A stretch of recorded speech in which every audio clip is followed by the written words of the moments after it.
and welcome back.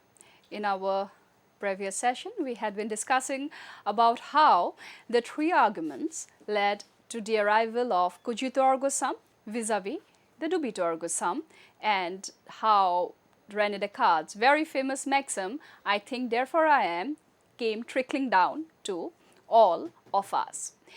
Whenever we talk about philosophy of mind, and specifically we are talking about the history of philosophy of mind, we had addressed how René Descartes is the most celebrated figure.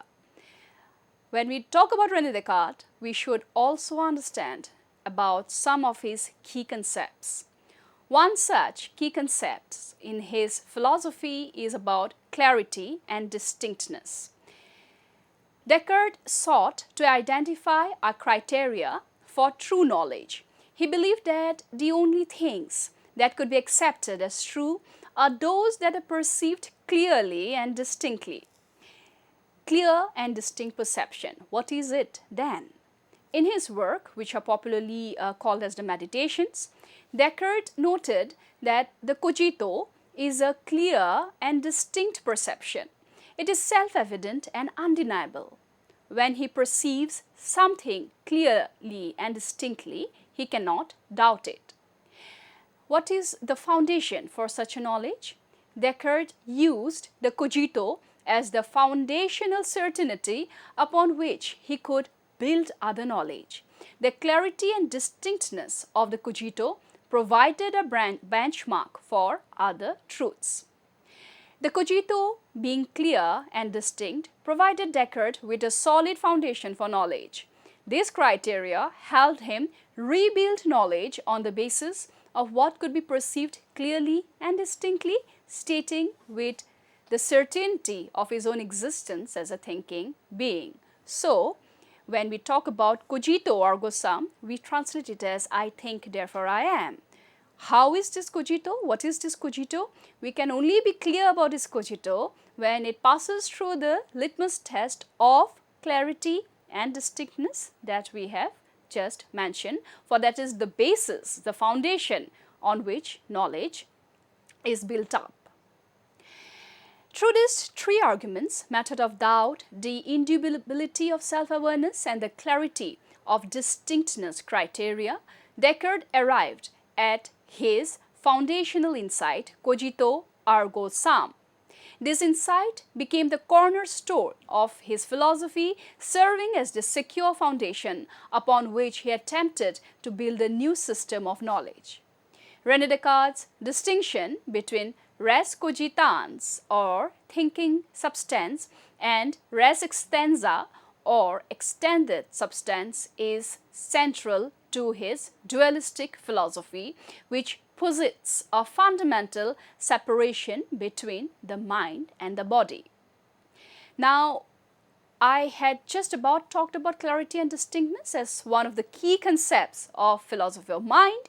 The other key concepts that we are going to talk about right now is about res cogitans and res extensa. Now, what is this res cogitans? Res cogitans is popularly the thinking substance. It refers to the mind or soul, which Descartes characterizes as a non-material thinking entity. It encompasses all forms of thought, including doubting, understanding, affirming, denying, willing, imagining, and feeling. So, if I am to address the characteristics of res cogitans, I would happily say A. It is immaterial. That is, the mind does not have physical properties. It cannot be measured in terms of size, shape, or location in physical space. Second, it is indivisible. Unlike physical objects, which can be divided into parts, the mind is a unified whole.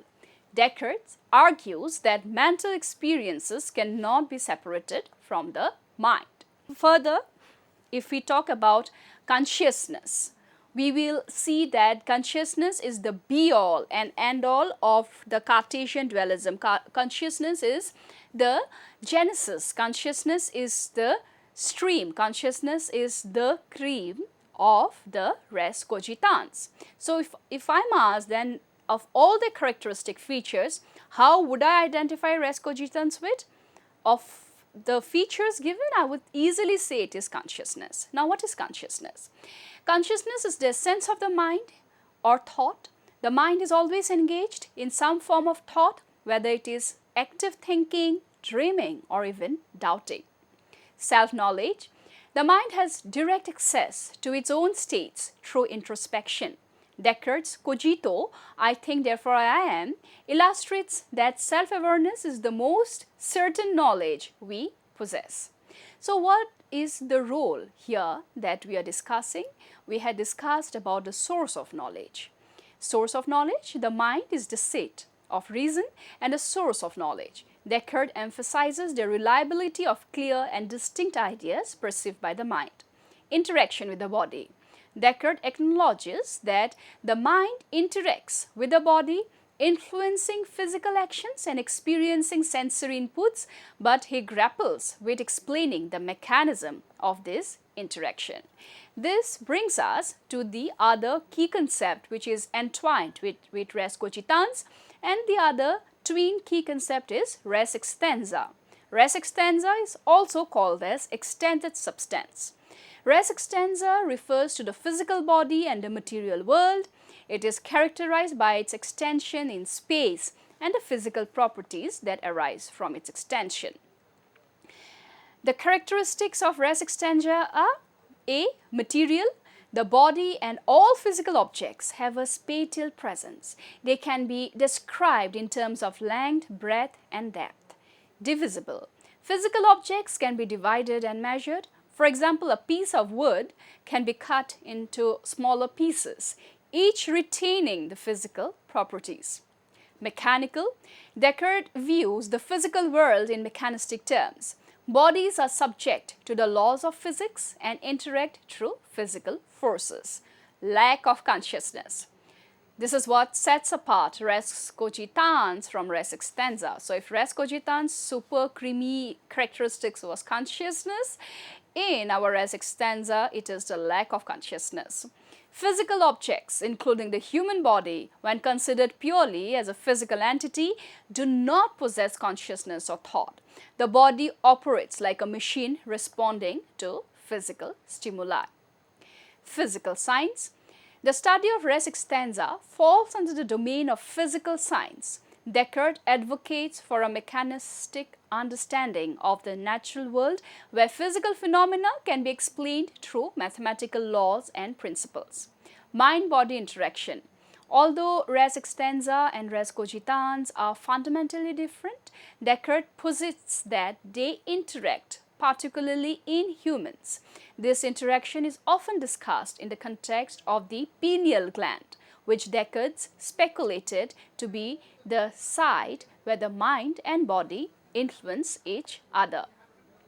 I will now be talking about this very significant key concept, which is the interaction, where the reason why René Descartes is also called as an interactionist.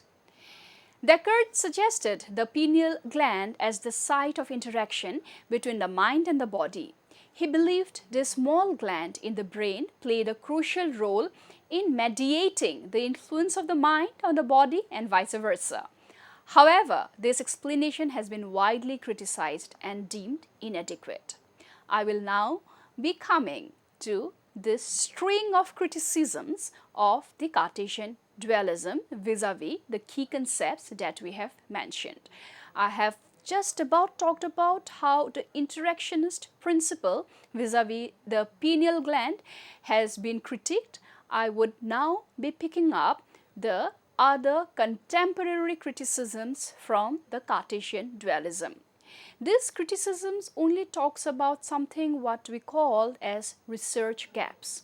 Research gaps are those pitfalls or are those gaps which we as a researcher need to go back and see how can they be filled. However, research gaps vis-a-vis the criticisms shouldn't be taken as research questions. One of the earliest and most significant critics of Descartes dualism was Princess Elizabeth of Bohemia. Princess Elizabeth questioned how an immaterial mind could influence a material body, highlighting the difficulty of explaining the interaction between two fundamentally different substances. I would also be talking a little bit more about Princess of Bohemia's criticism, for hers is the first criticism or the first attack on Cartesian dualism. But for the moment, I will also quickly address some of the other criticisms. The modern perspective. Advances in neurosciences and psychology have shown that mental processes are closely linked to brain activity, challenging the strict separation of mind and body posited by Descartes. Descartes' distinction between res cogitans and res extensa forms the basis of his dualistic philosophy, which separates the mind and the body into two different kinds of substances. The mind is immaterial, indivisible and conscious, while the body is material, divisible and mechanical. Despite the clear distinction, Descartes' struggle to explain how these two substances interact remains a central challenge to his dualism. This problem of interaction has been a major point of contention and debate in the philosophy of mind ever since. I would now be addressing about how the criticisms had further. At the onset, it should be spelled out that the philosophy of René Descartes is called as a Cartesian dualism and not as Descartesian philosophy. This is something I had already mentioned, but I am repeating again so that it comes to us. Descartes' full name is Renétas Cartesius Descartes. As such, the name of the philosophy that was propounded by Descartes is addressed as a Cartesian philosophy and not Descartesian philosophy. The history of philosophy of mind is often said to begin with René Descartes because he formulated the modern problem of the mind-body relationship and provided a systematic framework that has profoundly influenced subsequent discussions. Descartes is seen as the father of modern philosophy. Now that we have addressed the key concepts, we have seen how did he come up with his epic maxim of cogito ergo sum, because for this following features. A. Cogito ergo sum. Descartes' famous declaration, I think therefore I am, emphasized the fundamental role of thought in establishing existence. This statement marked a clear delineation between mind and body. Substance dualism. Descartes posited that the mind and body are two distinct substances, each with different essential properties. The mind is characterized by thought and is non-material, while the body is characterized by extension and is material. This dualistic framework set the stage for future debates about the interaction between the mind and the body. Descartes is also celebrated to be the father of philosophy of mind, modern philosophy, because for his systematic approach. Descartes approached the study of mind with a rigorous methodological skepticism, doubting all that could be doubted, until he reached what he considered an indubitable foundation. This methodological approach provided a new way to think about mental phenomena in a systematic and philosophical manner. Impact on subsequent thought, response and critique. Descartes' ideas prompted extensive discussion, critique and development by subsequent philosophers. The Cartesian framework of dualism in particular was addressed by philosophers like Spinoza, Leibniz, Locke, Berkeley, Hume and Kant, each of whom contributed to refining or challenging Descartes' ideas. Impact on subsequent thought.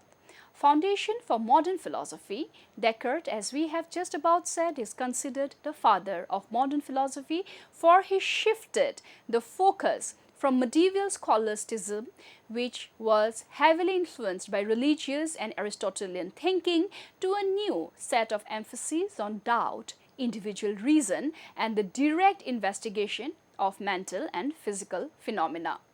Influence on science and psychology. Mechanistic view of the body. Descartes' view of the body as a machine influenced the development of modern science and physiology. By treating the body as a subject of mechanical laws, he laid the groundwork for the scientific investigation of bodily excess. influence on science and psychology. Descartes is the father of modern thinking, for he contributed as the foundation for psychology.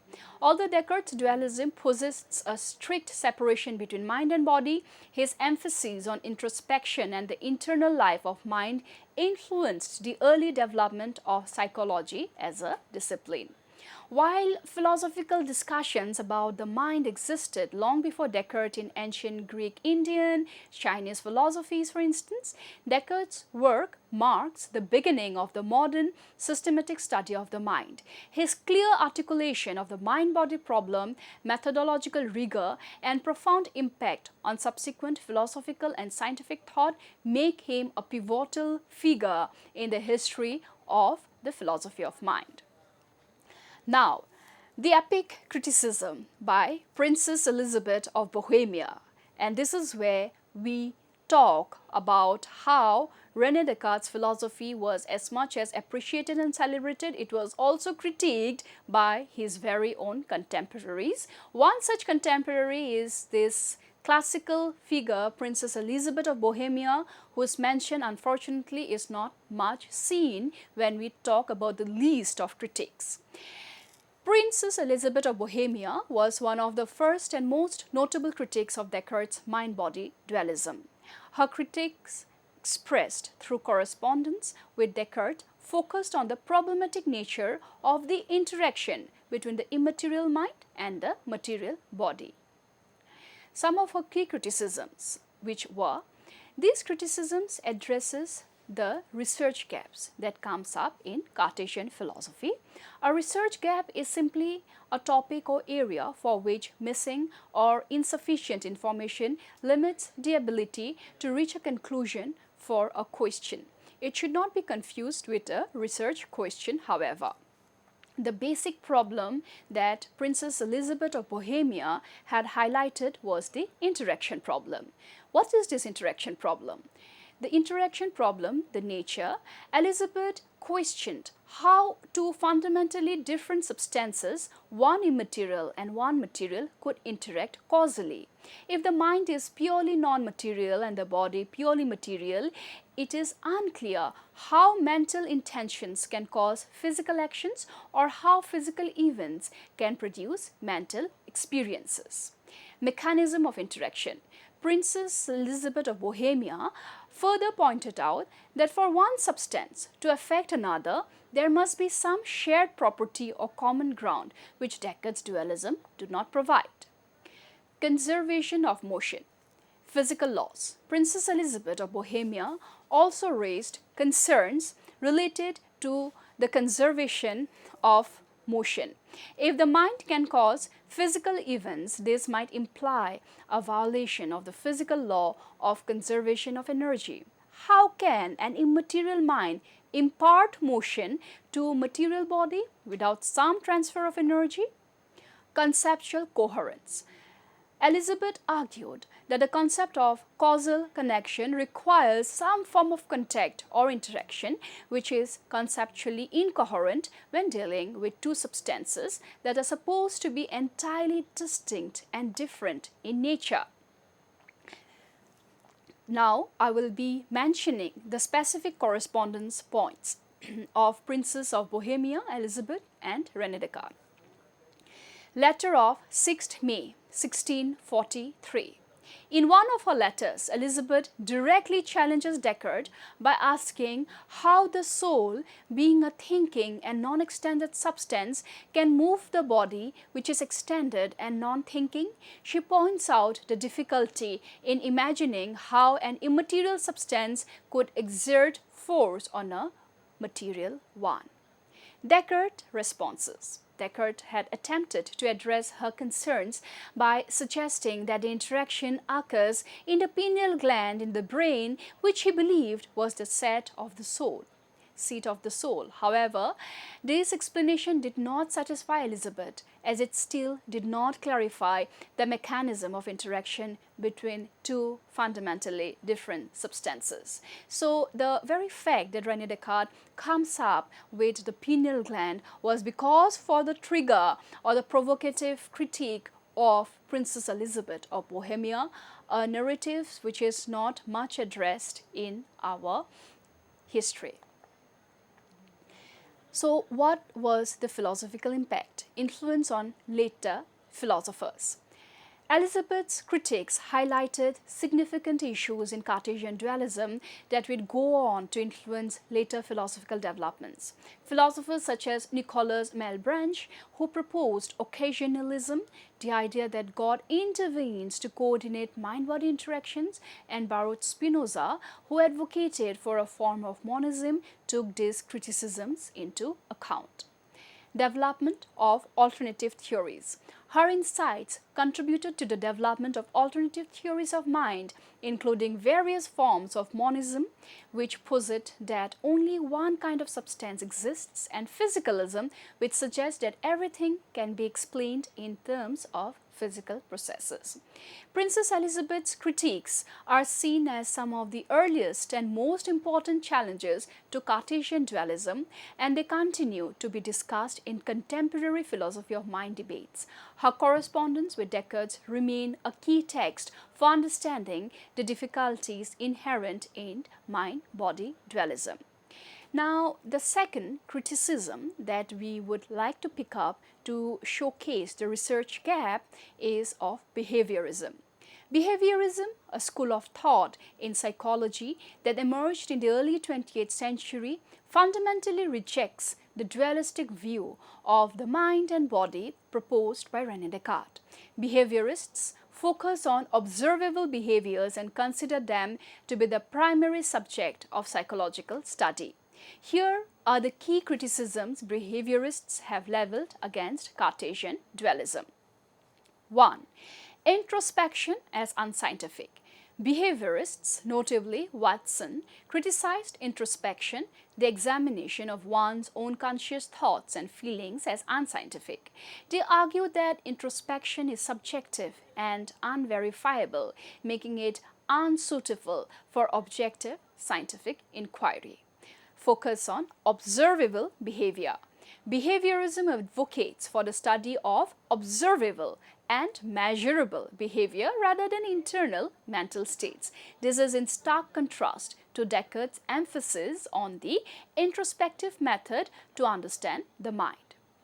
Mind as a black box, operational definition of mental states. Behaviorists view that the mind as a black box whose internal workings are not accessible or necessary for understanding behavior. They argue that psychology should focus on the relationships between stimuli and responses rather than speculating about unobservable mental states. Stimuli-response paradigm. The focus is on the observable inputs, stimuli, and outputs responses, and how behavior can be conditioned and modified. This approach sidelines the Cartesian idea of an immaterial mind. Critique of dualism, materialism, and monism.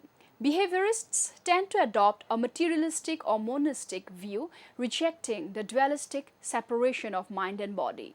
They argue that behavior can be fully explained by physical processes and environmental factors without invoking an immaterial mind. Psychological reduction. Behaviorism reduces psychological phenomena to behavioral terms, arguing that when we call mental states as simply patterns of behavior or dispositions to behave in certain ways. Environmental determinism. Behaviorists emphasize the role of environment in shaping behaving through mechanisms such as conditioning. They argue that behavior is determined by environmental stimuli and past experiences rather than by independent immaterial mind. Classical and operant conditioning. Pioneers like Pavlov and Skinner demonstrated how behavior could be shaped and modified through conditioning, further undermining the need for a dualistic explanation. practical applications and efficacy, behavioral interventions. The success of behavioral techniques in modifying behavior, such as in behavior therapy and applied behavior analysis, shows the focusing on observable behavior can be effective in practical settings. This challenges the utility of Cartesian dualism, which does not offer direct strategies for behavior modification. Empirical basis. Behaviorism is grounded in empirical research and experimentation, contrasting with the more speculative nature of Cartesian introspection and metaphysical assumptions about the mind. To sum up, we can say behaviorists criticize Cartesian dualism for its reliance on introspection, its separation of mind and body, and its lack of empirical verifiability. By focusing on observable behavior and environmental determinants, behaviorists offer a radically different approach that rejects the notion of an immaterial mind and emphasizes the scientific study of behavior through observable and measurable means. This shift has had a profound impact on psychology, moving it towards a more empirical and experimental discipline. So now we had discussed Princess of Bohemia Elizabeth's criticisms along with the behaviorist criticisms as the possible research gaps. In our next class, we will continue with other criticisms and flag the research gaps in our Cartesian dualism, where we are talking about the history of philosophy of mind with René Descartes. Thank you so much.